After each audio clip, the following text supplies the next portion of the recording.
Assalamualaikum warahmatullahi wabarakatuh. Saya akan menjelaskan materi tentang gaya.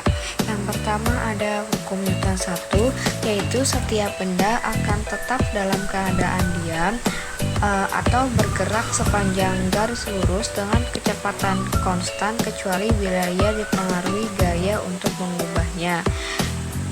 Untuk rumus benda diam atau bergerak lurus beraturan, yaitu sigma F sama dengan 0, yaitu dimana massa percepatannya sama dengan 0 dan V-nya kecepatannya sama dengan konstan.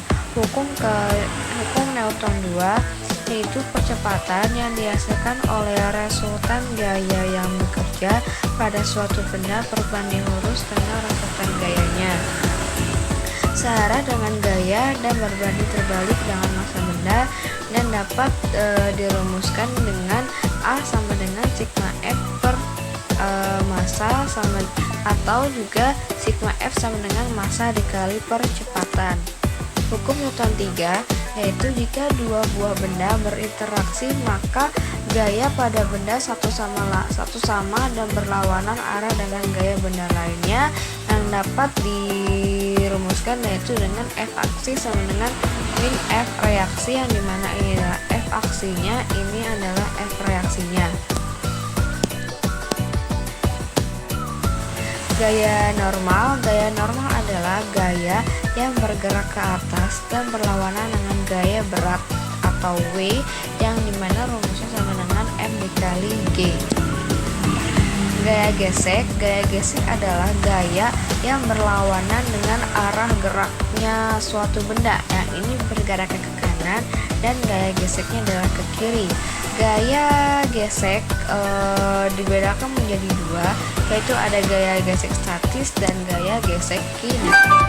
Gaya gesekan statis bekerja antara dua permukaan benda dalam keadaan diam relatif satu dengan yang lainnya, dan dapat dirumuskan dengan gaya gesek statis kurang dari koefisien gesekan statis dikali gaya normal.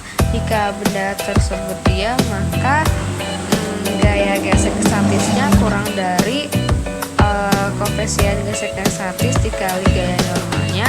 Jika benda akan bergerak, maka nilai gesekan statis sama dengan koefisien gesekan statis dikali gaya normal. Gaya gesekan kinetik dapat dirumuskan dengan Fk kurang dari K dikali N.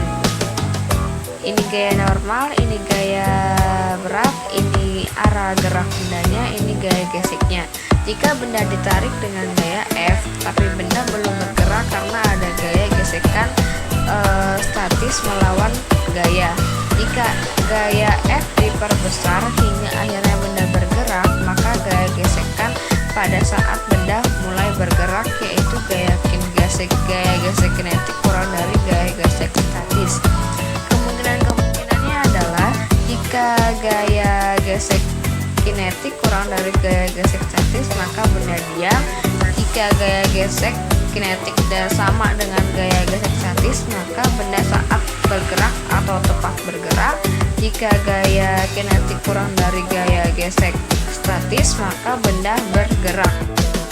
Gerak benda pada bidang miring, yang pertama ada gerak benda pada bidang miring micin, yang dimana ini adalah gaya normalnya, ini gaya beratnya, ini disebut Fy, ini disebut Fx.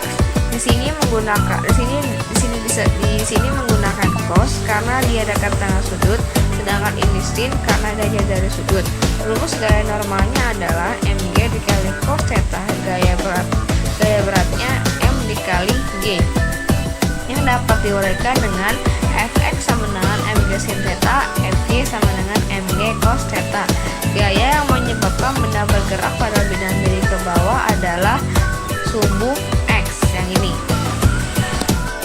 Gerak benda pada bidang miring dengan adanya gesekan, rumusnya adalah sigma F sama dengan MA. Jika kita jabarkan lagi, Jadi Mg sin theta min gaya gesek kinetik sama dengan massa dikali percepatan gaya benda yang bekerja. Ada gaya normal, rumusnya Mg kali cos theta. Gaya berat,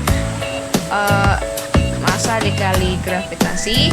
Gaya gesekan kinetiknya adalah nyuka dikali gaya normal sama dengan nyuka dikali Mg dikali cos theta. Ada sistem katrol. Gaya-gaya yang bekerja pada benda A adalah gaya normal, tegangan tali, dan gaya gesek. Gaya gesek. Jika benda B, gaya yang bekerja adalah tegangan tali dan gaya berat. Untuk kedua benda berlaku untuk bidang kasar dan bidang licin. Dengan ini adalah untuk rumus bidang kasar, ini untuk bidang licin.